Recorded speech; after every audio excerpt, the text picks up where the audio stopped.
Thomas Green here with Ethical Marketing Service. On the podcast today, we have Stephen Conway. Stephen, welcome. Thank you very much. How are you? I'm very well, thank you. Would you like to take a moment and tell the audience a bit about yourself and what you do? Sure. So it goes back to 2017. I'm an entrepreneur by background, but I have one main business at this moment in time, which is a dairy-free, low-sugar chocolate business, which is also soy-free, it's palm oil-free, it's GMO-free, and it's aimed at people who traditionally either can't have normal chocolate because they are allergic to or intolerant to dairy or sugar, but also to anybody who has a medical issue. So it could be diabetes, or on the other side, which is anybody who is looking for a healthier lifestyle, but don't want to give up the treats. So my story started because I have two beautiful daughters, one who's 14, one who's 12, who going back 4 or 5 years ago were dairy and sugar intolerant. So if they had too much dairy, they would end up with stomach aches. And if they had too much sugar, they would end up being feral. And what I mean by feral is, you know, mood swings, hyperactive 1 minute, you know, et cetera, et cetera. So I set about looking for a healthier chocolate that we could all enjoy because we are a family of chocolate lovers, but couldn't find any online that they liked the taste of and ticked all the boxes that I was looking for, i.e., you know, the dairy-free, low sugar, soy-free, palm oil-free. And so I asked a very fateful question, which was, how easy would it be to make my own chocolate in my kitchen? Not realizing that that question would take me on a voyage of self-discovery, torture, anguish, tears, and incredible highs over the following 4 years. And the trigger point of that got it off the ground was that I was making it at home. The kids liked it. It was, I have to say, it was a grainy, chewy mess, my little recipe. It wasn't some polished, finished chocolate that people love, but it actually tasted quite good. So my kids liked it. Their friends liked it. Their friends' parents liked it. Our friends liked it. And so it became a little bit of a standing joke. People used to come around and go, "Oh, have you got any of your chewy chocolates?" So I was getting to the stage where I was making it for us and giving some away. And it was becoming a little bit frustrating that people kept asking for it and I had to keep making it. And at that moment, I got a phone call from a good friend of mine who had set up about 8 years previously a luxury cat food business. And it was quite a random, out of the blue call because I hadn't spoken to him for a good few years. And I said, "Wow, hey, how's it going? How's life? How's the cat food business?" Which we all thought when he set it up, it was all very random. He, like me, has had a few entrepreneurial businesses, so it was one of those ones that just weren't sure he was going to make a success of it. So when he did ring up and say, "Yeah, things are good, and I've sold the business," I nearly fell off my chair, first of all, but secondly, I was like, you know, wow, have you paid your mortgage off? You know, because I thought if he'd done that, that would be a supreme success out of his little cat food business. He said, "Well, I've done a little bit better than that." And I'm like, you know, spill the beans, how much better?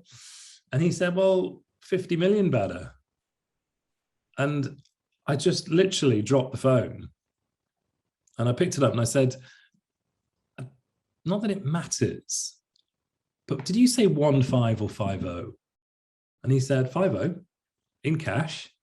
And I was like, oh my God, that is like the most amazing story and the most amazing success story for somebody who, like me, had a number of businesses, and that, I knew getting the cat food business off the ground was challenging, but I didn't realize it was as big as it was, £100 million turnover in 30, 40 countries worldwide type thing. And so I was blown away by that. And I came off the call and had this question come up in my head, and it said, who buys cat food?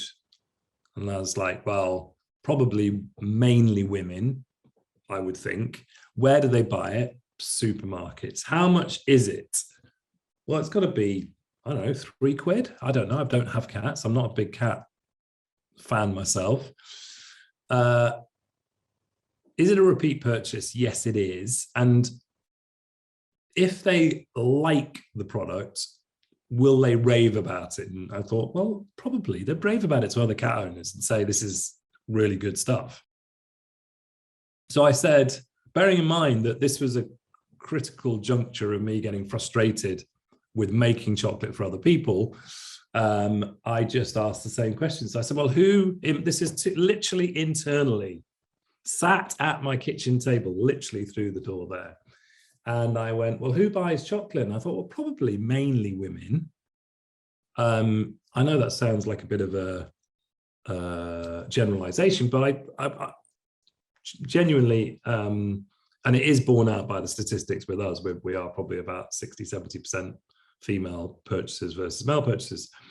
And I thought, well, how much is chocolate? Well, for quality, decent bar of chocolate, probably in that £3 range. Is it a repeat purchase? Yes, it is. If they love it, are they going to shout about it? Yes. And where would it be purchased? In supermarkets. So I then went, well, does that mean that if he has been able to have a multi-million pound sellout or exit, could I do that with my chocolate idea? So being somebody who has a kind of persona that says, never leave the scene of a decision without taking some kind of action, or never leave the scene of a powerful thought without taking some kind of action. Because we all know, and I assume that the majority of your listeners tend to be more business people. Are they tend to be the business crowd? Typically business owners, yeah. Yeah. So we all know how busy things can get. And we also know how great ideas can go out the door because your mind gets taken on to something else very easily, because it can literally be, I have an idea, it sounds great, and then the next minute the phone rings and somebody says, oh, big problem here, you need to deal with this issue. And suddenly that great idea is parked in the back of your mind and probably won't come up again for a few weeks or months. So I thought, well, I'm not going to do anything until I've taken some kind of action. So I rang a friend of mine who's really good at research, and I asked her to see if she could find me a chocolatier who could teach me how to turn my recipe idea into a proper recipe and a proper formula that would then we could potentially sell commercially. She came back to me quite quickly, funnily enough, and said, I found somebody in Bristol and he's available to see you on Friday if you are interested. And bearing in mind that because we had very specific, you can find lots and lots of chocolate makers who use dairy and sugar. You can't find that many chocolatiers who are vegan, soy-free, palm oil-free. But there was one in Bristol, and I'm in Salisbury, and Bristol's about an hour and a half away from here. And so I went to see him on Friday, and that was the start of a journey of me then learning how to make it, starting making it in my kitchen table, on my kitchen table in really small numbers, getting it to a point where we were making, 30 or 40 bars a day. I mean, it was really small, handmade stuff, not enough to support anybody in any kind of business. But we were learning how to formulate, we were learning how to make the recipe. And that then led on to me advertising on Facebook, creating an ad, which I can talk about in a short while, because it's a very interesting thing that happened. But literally nearly giving up and having something happen that literally got me over the line. And from there, it's sort of grown and grown and grown to the point now this year, this is our 4th year, and we should do between 2 and 4 million, depending on how well Christmas goes, for our 4th year, which, is compared to where we were making 30 bars a day back in 2018. Now we have a factory with 20 odd staff up in Scotland, which is another long story. And now, we are I feel it's on the verge of going up another level, but it has been an extremely painful and challenging experience growing a business that requires so much capital. I didn't realize in the early days when I sort of went, hey, this sounds like a great idea, and then, we can take over the confectionery world, that when you buy anything within the confectionery world in terms of equipment, in terms of ingredients and so on and so forth, your starting price for equipment is £10,000 and goes up to hundreds upon hundreds of thousands of pounds.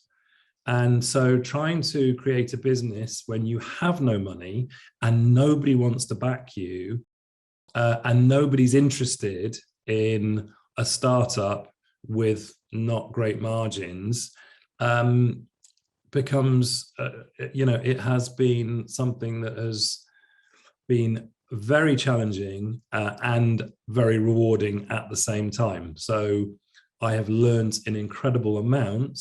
We're still not out of the woods. So for anybody who's sitting there at this moment in time thinking, oh, he's been on Dragon's Den, everything in the world is easy peasy, it's not.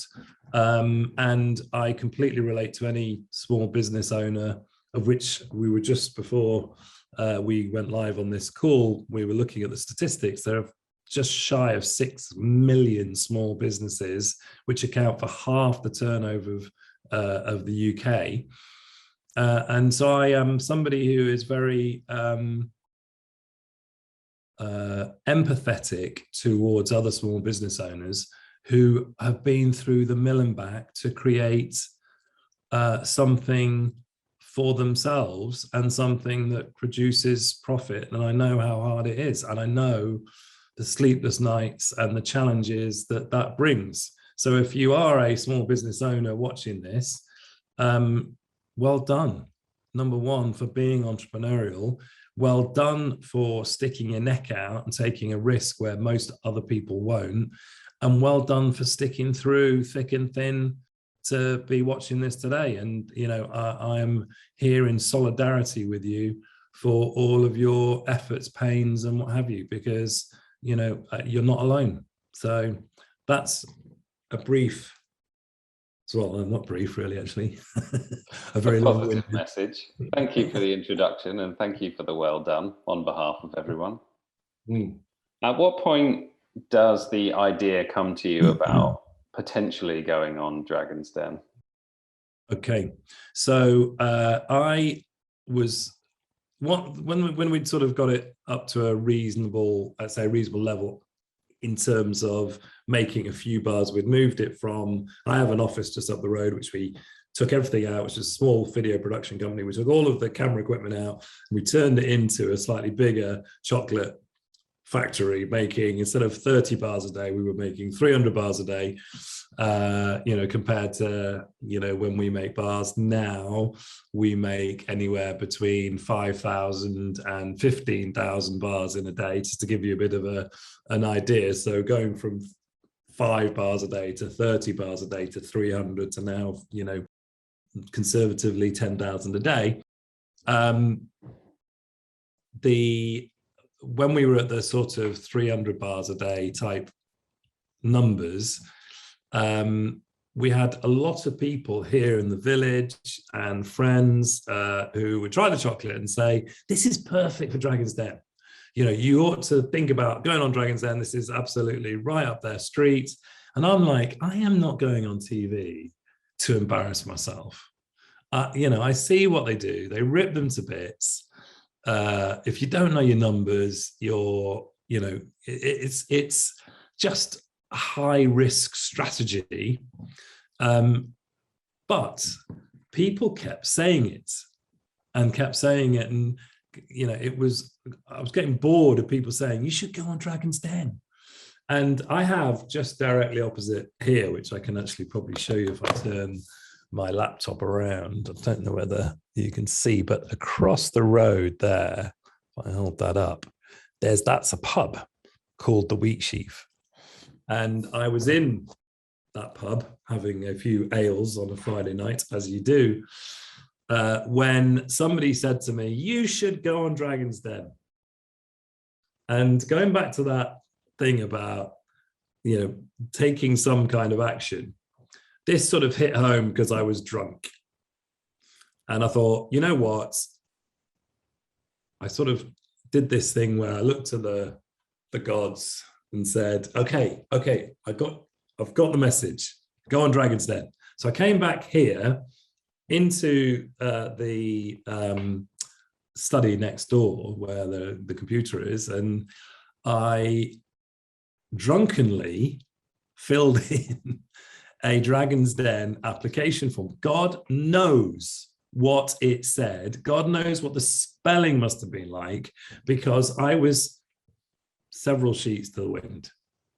So, but what was interesting, because I was several sheets to the wind, the next morning I completely forgot that I'd done that. Have you ever had one of those ones where you get in and you make yourself a sandwich and you make yourself, get yourself a bag of crisps and get yourself a glass of wine, and you next morning when you wake up and you suddenly see that plate in the set and you're like, oh my God, I forgot that I came in and had a sandwich and not that I'm a raging alcoholic actually before, but it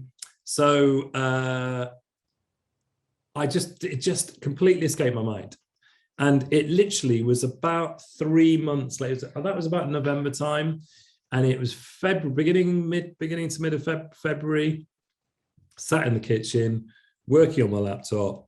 And my wife answered the phone and handed it to me saying, it's Nikki from the BBC. I still did not make any connection whatsoever to Dragon's Den. I'm thinking Nikki at the BBC. I'm thinking, oh, maybe there's some, thing on local radio about sugar-free, sugar tax, something like that. So maybe they're ringing me to see if I would do an interview. And so I picked up the phone and I said, hi, Stephen here, how can I help you? And she said, oh, hi, it's Nikki from Dragon's Den. And it was literally like the penny dropped, where I was like, I went, oh yes, hi, how are you doing? She goes, yeah, well, you applied a couple of months back and we're interested in auditioning you. Are you still interested? Now, again, I have another rule. Number one, take action. And number two, always say yes.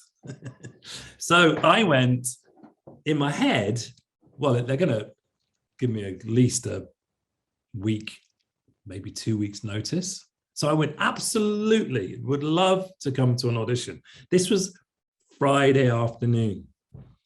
And they said, great, we'd like to see you Monday at BBC Television Studios in London. And I literally was like, so I went, great. What time? Look forward to seeing you then. Put the phone down and went, oh my God, I'm not practiced, not rehearsed. I've got no script, got no idea what I'm going to say. And I was sort of losing the plot. And then my wife had the most brilliant idea. And she said, we've got several friends who are, business owners, I tend to find, hang around with other business owners. So the majority of people I know own their own business. So she said, why don't we get 4 of them around for Sunday lunch? And you can do your pitch to them and they can critique it. And I thought that's absolutely genius. So we got them round and I did a pitch to them and it was awful. And they all went, I'm out, jokingly. But then what we did is we had lunch afterwards and they said, hey, you said this, it would be better if you said this. If you said this, it would be better if you said this. And that worked really well to give me a little bit of a structure so that I went in on the Monday into the BBC TV studios to be greeted by 6 people in a room with 3 cameras. And they said, right, we're going to start recording. You start doing your pitch. And I was like, fortunately had a little bit of a structure that based on the recommendations that my friends had made that worked quite well. But they asked me to do the pitch 4 times. And I'm thinking, oh my God, normally when with my video production business, I can do things in a couple of takes. So with them asking me to do it 4 times, I thought, oh my God, this is really bad. So I was walking out thinking, maybe that didn't go too well. And I said to the researcher who was walking me out, so I said, I had to do that take 4 times. That doesn't look good. And she said, well, actually, that's really good. Normally, some people take up to 30 takes to get it right. So I was like, okay, I'll take that. Well done. Thank you very much. Went home, didn't hear a thing for literally, again, probably best part of a month to 2 months, not a dicky bird. So again, I was sort of had put it to the back of my mind to think that either it's a non-starter or really sort of forgot about it. And then again, another call comes in, this time to my mobile. Hi, it's Nikki from BBC Dragon's Den. You are through to the next stage. Doesn't mean that you're definitely going to be filmed, but you're through to the next stage. So please start getting things ready and we'll come back to you and confirm whether you've made it to the filming stage. So again, a few weeks went by, then got another call saying, we've got your filming date. It is June, whatever it was. You've got to keep it completely confidential. You cannot say this to anybody. You're not allowed to let anybody know you're coming on Dragon's Den. It's completely top secret, which was, in itself quite stressful, knowing that you're going on this TV program and not being able to mention it to people was quite challenging. What you're in relation to the fact that you've been encouraged to do it and it's kind of moving along at almost like I know you said it took a long time, but it's moving along at quite a high speed in relation to, potentially giving a chunk of your business up. So what are your thoughts in relation to actually going through with it? Yeah, so because one of the things that they do say is if you do get a filming slot, you have to come in with the intention of doing a deal. It has to be on the basis that if they offer you a deal that you are happy with, that you take it. We're not interested in people coming on purely for the publicity. So I was actually very much of the opinion that, if I got a dragon on board who was really good, they could catapult my business stratospherically. And therefore, giving 20% away of the business would be a reasonable exchange for somebody of that caliber. Interestingly enough, without going into too many details, when the filming happened and I did get 3 offers, which was very nerve-wracking. The whole thing was extremely nerve-wracking. I'm going to offer you all of the money, and I just want 20% of the business. You can actually see my, it's still on YouTube, the Dragon's Den clip. What you see is about 12 minutes of about an hour and 20 that you are in front of them. So it's a highly edited version, and it is extremely stressful because you are constantly waiting for the next really challenging question that you don't know the answer to.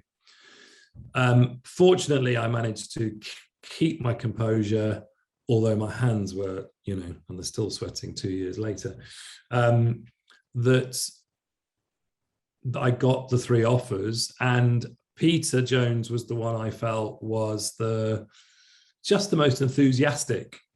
I'm going to shake on that deal right now. Well done. Thank you. Amazing.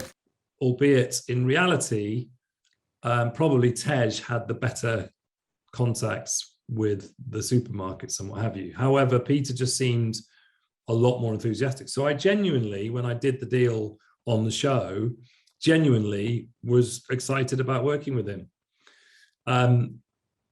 But as these things happen, fate intervenes, and we did have several meetings after the show. And I don't really want to go into the details of why, because I just don't think it's fair on them or us. But after the show, when it came to what we call the due diligence stage, where you meet for several meetings, I didn't feel comfortable with the contractual arrangements or what they were asking of me or what they were expecting in return. So there were certain things that I felt were red lines that I couldn't agree to, which was really disappointing because I really wanted to have a dragon on board. And so we agreed to not go ahead with the deal. And actually that was, again, one of these fortuitous things that happened, because I bought a load of new equipment in anticipation of Dragon's Den requiring us to ramp up again.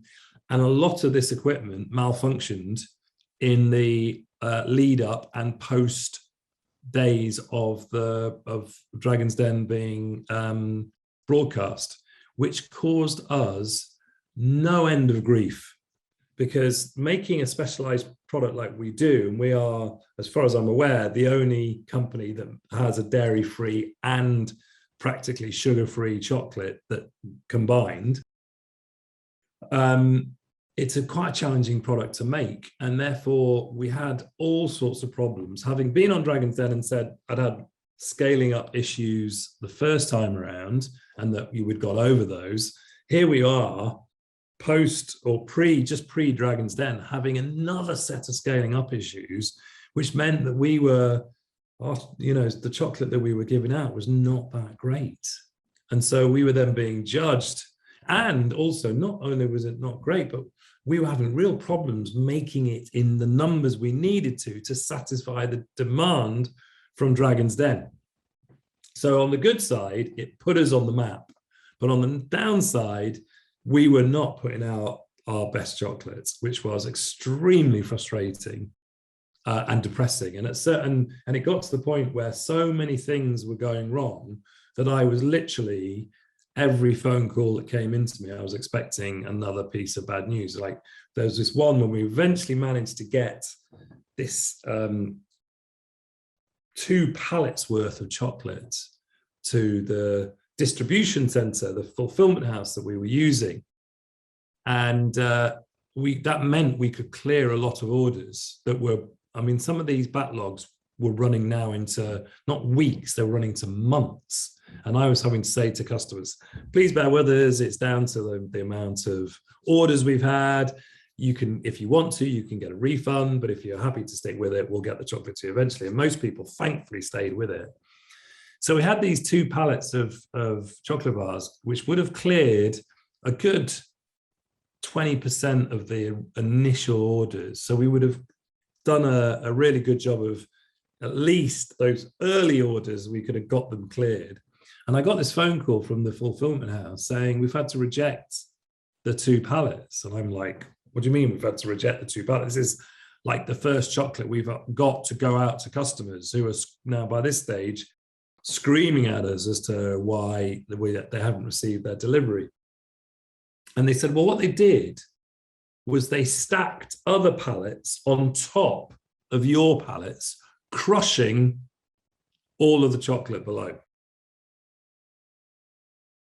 I literally just burst into tears. It was just sheer and utter frustration of, and this was like the sort of, this was like, these were the calls on a daily basis. It was like the universe was really testing me. Are you able to deal with a small to medium sized business that's potentially able to grow into a bigger business? And I was just literally put through the rack on a daily basis. So, and this is I think the key, where resilience is the only thing that you can do, is to stick through it and just wipe your tears, wipe the sweat, get up again the next day, do it all again and keep going. And eventually you find that something gives and something shows you a way forward. But there was a good month and a half where I think I probably cried every single day, just through sheer frustration. My wife was, having to deal with me, just ringing her up going, you won't believe what's happened now. You won't believe what's happened with this piece of kit is broken. This has happened with the couriers. This has happened here. It was just one disaster after another. However, like all of these things, with the benefit of hindsight, I did make a lot of mistakes and a lot of things did not go my way, but I've also learned an inordinate amount. And I've also learned, that just being bloody minded can actually get you through the worst of times. And one of the things that I had done, and it was something that I'd heard in a Tony Robbins event, was about this idea of when the Vikings turned up on the UK shores, the commanders ordered that their ships be burnt immediately. And the Vikings would go, what? Why are we burning our ships? Our only means of escape. And the Viking commanders would say, that's because you now only have 2 choices, win or die.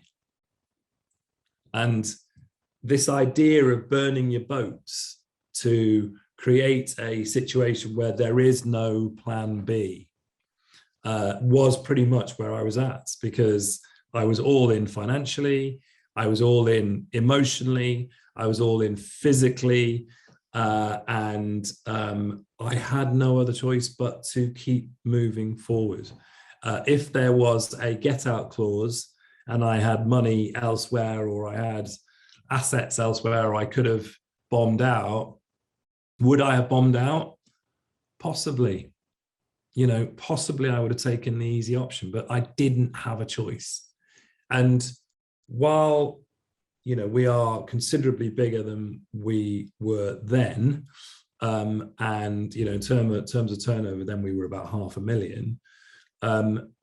What's interesting is that the challenges don't go away. They get bigger, but they get less. So when they happen, they're big, but they don't happen quite as often. So when they were smaller, it was lots of smaller problems on a daily basis. Now they don't happen as often, but when they do, they are quite challenging. So we're not out of the woods by any stretch of the imagination. But all I try and do is keep on going in the hope that it will get easier each year. So I'm hoping if we can get through this year, get into year 5, I think, am I right in saying, you'll be able to tell me more on this one, the statistics, if you get into year 5, mean that your chances of survival go up quite a lot. Is that correct? I'm sorry to say, I don't think that's the case. No! But no. No, I think even if you get to year 5, there's still yes, the statistics aren't on our side there. But what year is it that you need to get to where the statistics start to show the other way? I don't know the answer to that one, but I remember a specific sort of quotation of someone saying, even when you get to year 5, you're not even safe then, because half of the businesses that get to year 5 end up closing, something along those lines. It's extraordinary, isn't it? I don't think that will happen to you though, Stephen.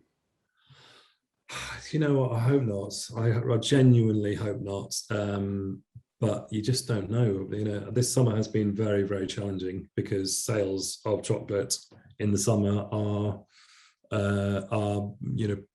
proportionally well down, and because people just don't tend to buy chocolate in the summer, and your overheads are the same all year round, whether it's summer or not. You know, we still have 30 staff, we still have the factory, we still have the overheads, the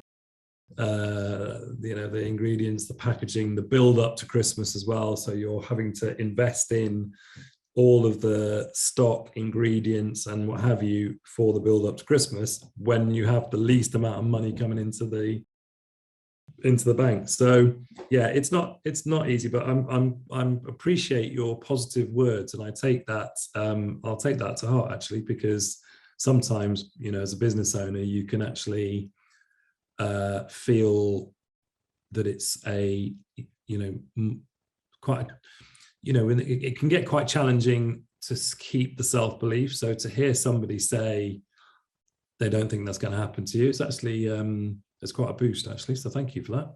It's my pleasure. You've touched on a few things that I want to follow up with you, and that is the comment section, at least that I looked on the YouTube video, is filled with something which you touched on regarding which dragon. So there's lots of people saying this would have been great for Tej, this business. So have you got any thoughts on why you chose the dragon you did at the time? Yeah, it was more energetic. I'm somebody that goes with the gut instinct in terms of people. I've always been a sort of people person that goes on that gut instinct. And he was just a lot more enthusiastic, or came across a lot more enthusiastic. And actually that probably is a mistake that I made in judging Tej's communication style, because actually he was very enthusiastic. In fact, he fought with Peter, but I just felt the other thing I think probably did swing it in Peter's favor is that he had this massive multi-million pound success with reggae sauce, which, you know, everybody remembers that Levi Roots episode where he came on with the guitar to sell his reggae sauce, and everybody was thinking this is nuts. And Peter saw a nugget of an opportunity and invested when everybody else was like, what? This guy's like a, you know, a musician, not a sauce maker. But Peter took it and turned it into, with his contacts in Sainsbury's, and that was one of the issues that I'd had with when we were doing the deal, is that Sainsbury's weren't interested in taking our product because they had their own free-from range that was cheaper, albeit full of sugar, but they wanted to promote that rather than take our product. So one of the big USPs that Peter could bring to the table, being Sainsbury's, wasn't on the table. So so that was something that, and I'm not entirely sure, because of the fact that our product is quite unique, and therefore the margins aren't great. So let me put this into context for those people who are watching. Sugar and dairy are two of the cheapest products within chocolate. And if you are a big player, you can buy sugar for next to nothing. And same with dairy, you can buy dairy for next to nothing. Whereas we are not using dairy and we're not using sugar, we're using alternatives to both of those. So we're using rice cream and we're using a blend of natural sweeteners and that are really expensive. So to give you a rough cost comparison, you know, they're probably spending 20 to 30p per kilogram of sugar, where we are spending £4.50 per kilogram on our sweetener blend. You know, milk, I don't know what they're probably spending on it, but let's say 50p a kilogram on milk powder. I'm sure it's less than that. But again, for ours is £2.50 per kilogram. So it's and the quality of the cocoa we use, the quality of the other ingredients that we use. We don't use soy, we use sunflower, which again is more expensive. Everything in our products is way more expensive. So therefore the margin available in our products is much, much lower. So the supermarkets aren't really that interested, because if they can't make a lot of money, then they really are not that interested. And so even Tej, I think, may have struggled with the margins that we have. Indeed, I went to a meeting with, I think I should keep them nameless, but I went with a health food chain, very well-known health food chain. And I went into a meeting with them and they said, yeah, we're interested in putting it in 400 stores. How much is the chocolate? And I said, well, it's, you know, £3.50 a bar. And they went, well, we want 175 straight away. And you're only going to sell this chocolate really 6 times a year when it goes on promotion. So you need to do, they were going to be doing a buy one, get one free, buy one, get one for a penny, 30% off, all these different ones. And I went, oh, okay. And who pays for that? And they went, well, you do. So I'm like, so not only do you want 50% margin on this product, which we don't even, you know, that's not even in that product, you know, we don't have that kind of margin. But on top of that, you then wanted, so I just got up to leave and I just said, thank you very much, but I'm out of here. And they went, oh, no, sit down. This is just the opening of the negotiations, was the quote. And I said, well, if this is the opening, we are so far from the close that it's just no point. And so that meeting came to a rapid close. So I think this is one of the big issues. If you are, and again, I just didn't know this when I first started, is that when you go to make a unique quality product that has, you know, ingredients which are expensive, equipment that's expensive, staff that are expensive, the whole kit and caboodle, it's really difficult to compete in the likes of the wholesalers and the retailers. So we are pretty much a 95 to 98% direct to consumer brand, which again makes it challenging because we have to spend an inordinate amount on marketing and advertising and PPC and Facebook and Google, and that in itself is extremely costly. And since iOS 14 or whatever it is that they put the privacy blockers on, has made it even more challenging to make that those marketing dollars work for themselves. So yeah, it's so going back to the question, would Tej have been better? Yes, probably in a lot of ways, if there was a way we could have made the product cheaper. But as everything that I know and my experience of dealing with all of these suppliers, there is no, you know, even if we bought 10 times the amount, they weren't going to be able to give us much more money off.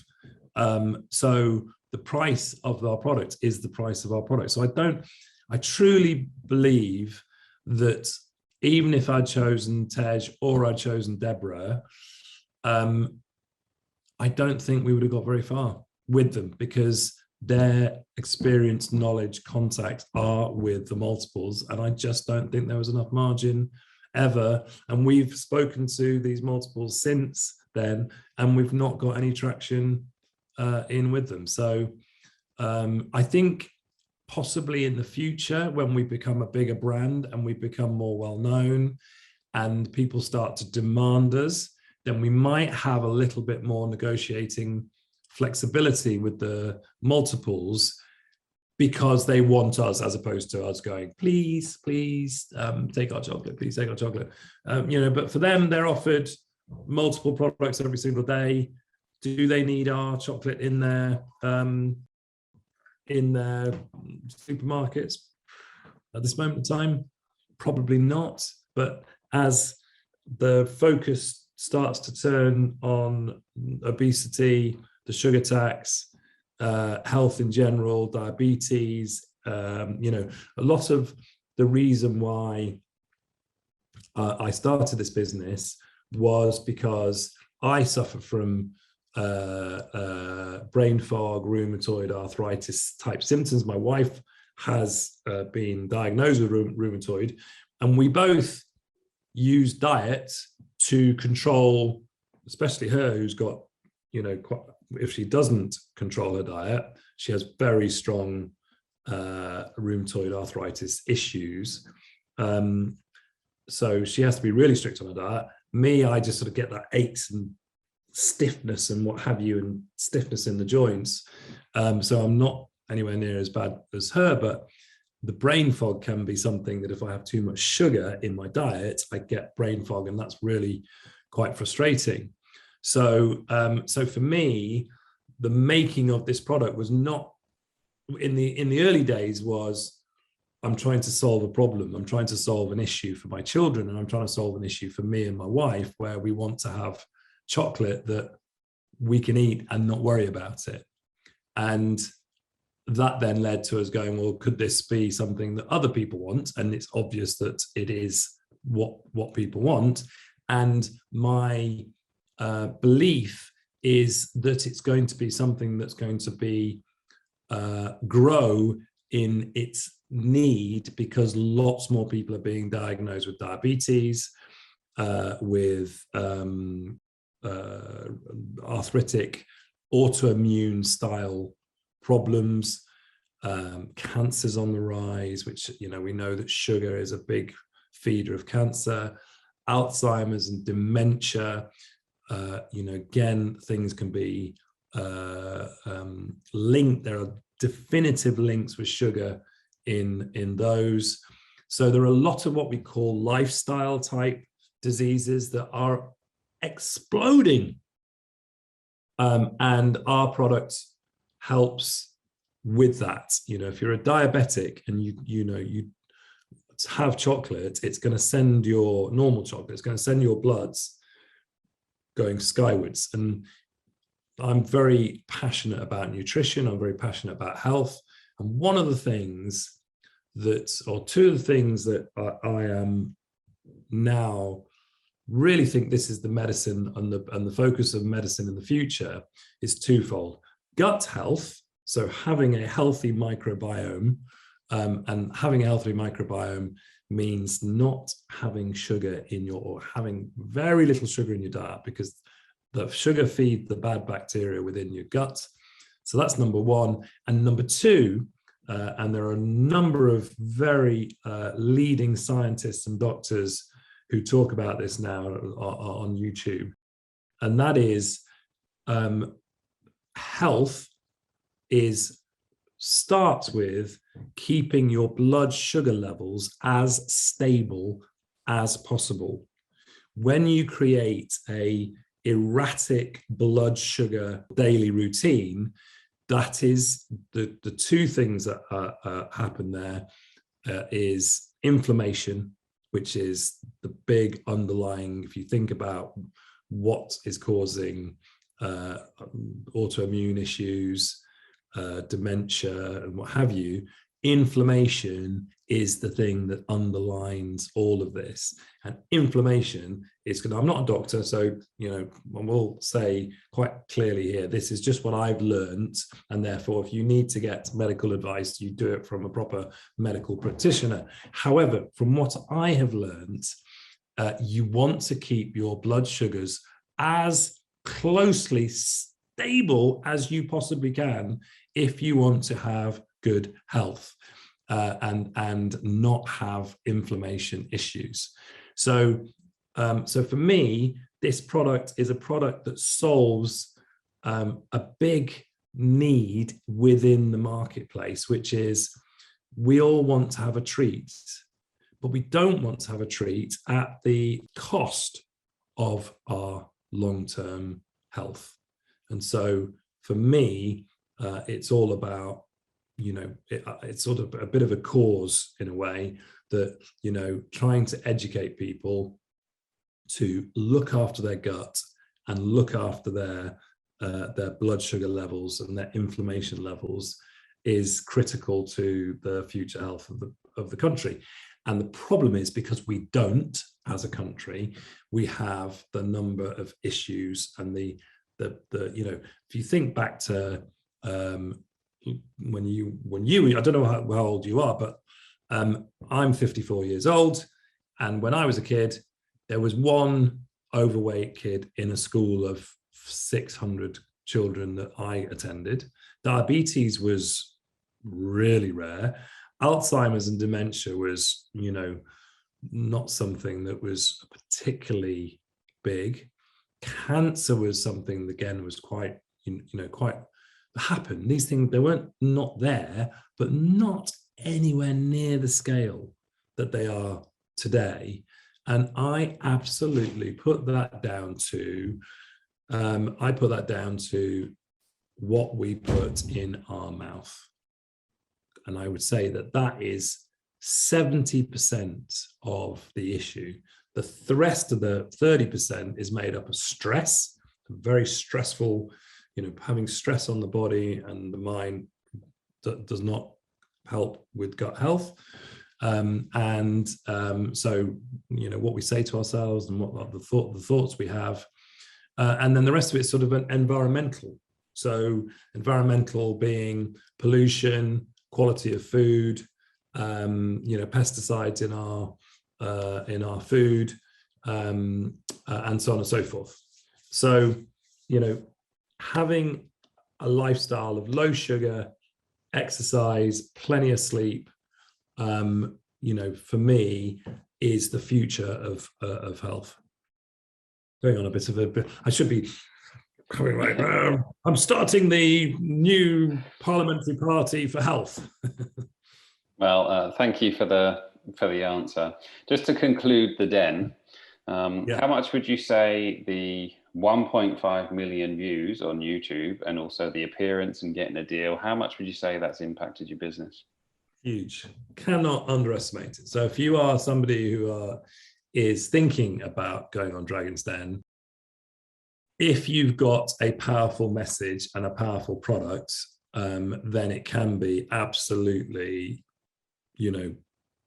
instrumental in growing your business. So putting us on the map categorically, Dragon's Den has done that and continues to do that. So very interestingly, the day after broadcast, just suppliers treat you differently, customers treat you differently, staff treat you differently. It cannot be, I literally cannot overestimate. Plus the fact that the sales, even though our website crashed for 3 hours after the show, the sales, we did about £250,000 in the week after Dragon's Den. It was colossal results in both financially and also with regards to raising our profile, which is probably the bigger out of the two. Yes, it's great to have those initial sales and what have you, albeit that we had all of those manufacturing issues, so we didn't really make any profit. In fact, we probably ended up losing money. However, the raising of the profile has meant that people want to talk to me. So, you know, I get invited onto radio shows. I get, still 2 years down the line, you know, I get people wanting to interview me. And when you do talk to people or new suppliers or what have you, they go, "Oh, I saw you on Dragon's Den. You know, I watched that. No, I saw that. Oh, I saw that clip recently." Or, you know, "I saw you on the night it was broadcast." You know, it's amazing the reach that that Dragon's Den has. So if you're thinking of doing it, my recommendation would be definitely go for it, but definitely practice. Get yourself a set of people who are business oriented to question you about what your business is all about, and be clear on your USPs, be clear on what you are trying to do, and know your numbers. Be prepared to do multiple takes, right? Well, on the audition, on the day, it's one run. You don't get a second chance. They don't go, "Oh, can we just refilm that?" It's like, this is it. You're in the den for an hour and 20 minutes, and you literally, I mean, you get to the studio about 6 o'clock in the morning. I didn't get into the den till about, and it was actually a real benefit for me, they put me on just before lunch, and so the dragons were absolutely starving. So I knew we had a good product we could give them, but the fact that it was starving as well meant that my chocolate was like a savior to people who had not eaten all morning. So I think that added to them going, "Oh my God, this is incredible," which I think was, I thank the BBC enormously for choosing that time slot for me. But that meant I was literally sat around for 6 hours waiting to go in. And then when eventually I was called up, you know, there's nothing can prepare you for when the lift doors open and there are 6 or 5 unsmiling faces staring at you, and you have to walk in up to a certain point. And the only bit that they did get me to redo was I walked straight past that point that where the cameras are all set to. And I had 5 dragons go back, and I was like, you know, "Oh my God, sorry, come back."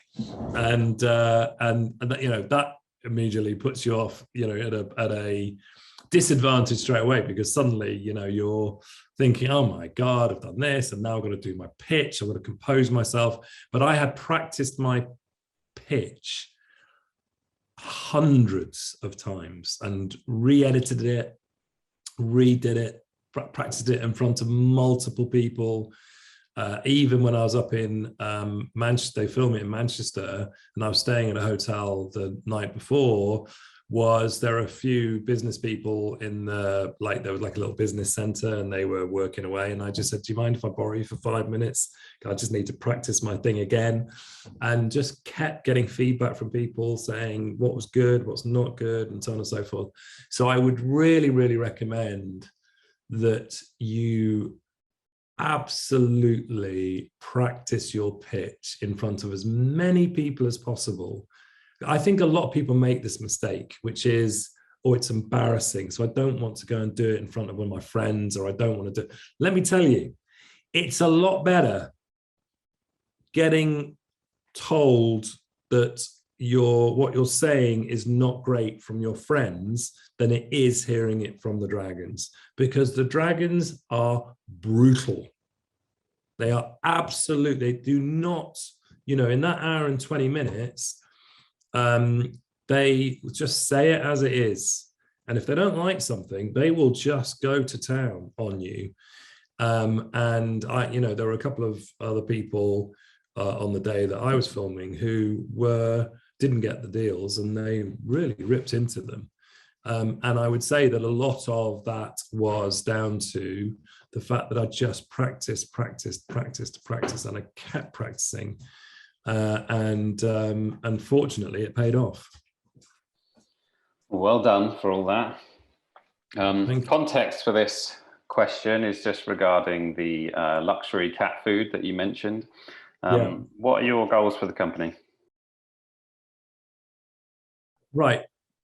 It's not just goals for the company, but it's goals for what we can do with the company. So, for example, we support a orphanage in Tanzania, which has about 80 kids in it. And we also support a number of other charitable things. And for me, my goal for the business is to do twofold. Is number one, to produce a whole range of products that help with the health of the nation. So I'm passionate about helping people have treats without it impacting their health, without it sort of, and hopefully actually adding to their health. So to give you an idea, one of our ingredients in our chocolate, which is one of the sweeteners we use, is called inulin. Inulin comes from the chicory root fiber, and it is a prebiotic. We can't use these claims in because it's not EU approved as a claim, but it is actually factually true that inulin is a prebiotic, which basically means it is food for probiotics, which goes back to the gut microbiome, which we were talking about earlier.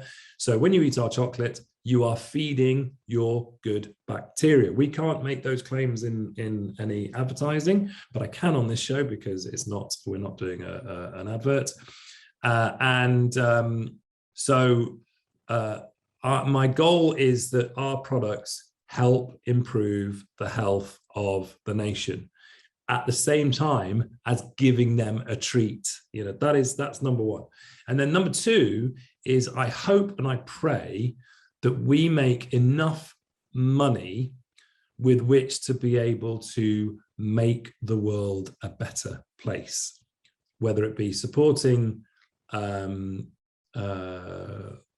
charities like the orphanage, or, and this is something that I am very passionate about and would love to be able to do, so I hope the universe makes this a reality, is I would love to invest in other small businesses that are on a mission to make the world a better place.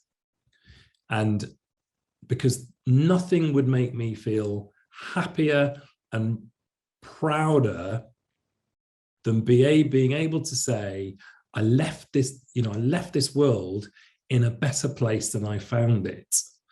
And I know that I can help small businesses with their marketing, with their messaging, with their video, with their design, all the kind of skills that I have. I can help them do that, and at the same time help them learn through my experiences, Dragon's Den, all of the scaling issues, raising money, and all that kind of stuff. I know I can add a lot to small businesses who need assistance. So a goal for me would be for us to make enough money for me to be able to invest and help businesses that are on a mission to create a better world for my daughters to live in, and to feel that we've done something that means that we have a planet that we can be truly proud of. If they asked you to be a dragon in the future, would you do it?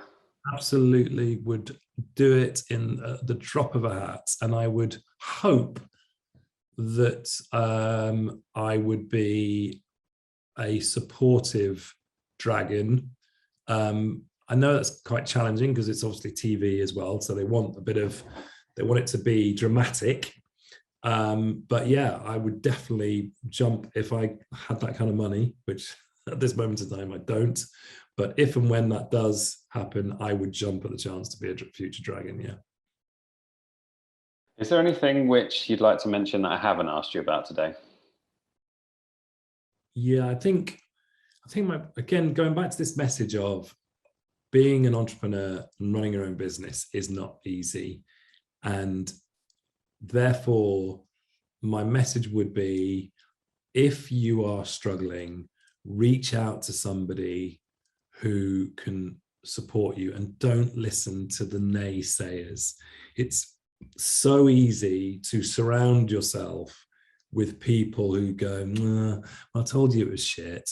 I told you, well, I knew it wasn't going to work. Or, the marketplace and Brexit and this and that, and, it's really tough and blah, blah, blah. It's like, you don't want those kind of people in your life. You want to keep it to people who say, yes, it's tough. I appreciate it's tough, but this is when you need to step up. This is when you need to change your focus. If it's not working, then look at your business plan, look at your USPs, look at what you're doing, look at how you're marketing, and reinvent yourself.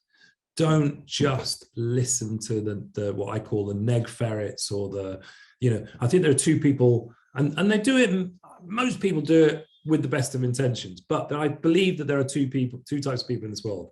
There are drains and there are radiators.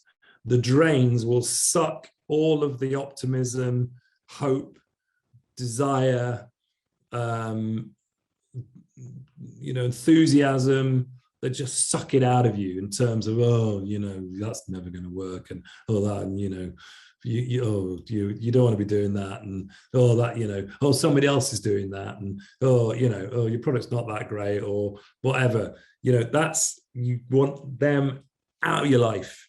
And what you want are those radiators who go, come on, you can do this. Yes, it's frustrating. Yes, it's not great, but let's have a look at why it's not great. What are you doing and how can you do it differently? And those are the kind of people that you want to be on your side, backing you and pushing you forward. So wherever you are in your journey at this moment in time, stick with it. And if you absolutely have got to the point of this cannot go any further because it is commercially not viable, then reinvent yourself. Do not stop being an entrepreneur because your idea is not quite worked out. Either change the idea, change the marketing, change the approach, change the recipe, whatever it takes to either reinvent that product, service, or what have you, or reinvent yourself. So think about how you need to change as a person, how you need to evolve, but stay with being an entrepreneur if you believe that that is what you want to do. And going back to this, is looping back to the 6 million business owners in the UK, they are the backbone of this country. And I would guess they're the backbone of the global economy. And therefore, we are doing a vital job of keeping the wheels of UK PLC going round. So, stick with it, keep the focus. If it, in times when it gets dark, realize you're not alone, that many, many, many other entrepreneurs are going through a very similar thing. And if you need to reach out, hey, send me an email, and I'll be very happy to jump on a quick 10-minute Zoom call at no cost to you to help you with what I can possibly do to help you get it sorted. But just know you're not alone, and stick with it, and just reinvent either the product or service that you're doing, or reinvent yourself. So good luck. And I wish you the best. Great message to end on. Thank you for that. And Stephen, where's the best place for people to find you? pureheavenly.com, really easily, pureheavenly.com. And you can either contact me through there, or if you're interested in our products and services, they're all online. Well, at very minimum, you've got one new customer, so. I can retire. Thanks for being a great guest today. No worries. I hope that's useful, and I hope it gets some good comments for you. I'm sure it will. Speak to you soon. Take care.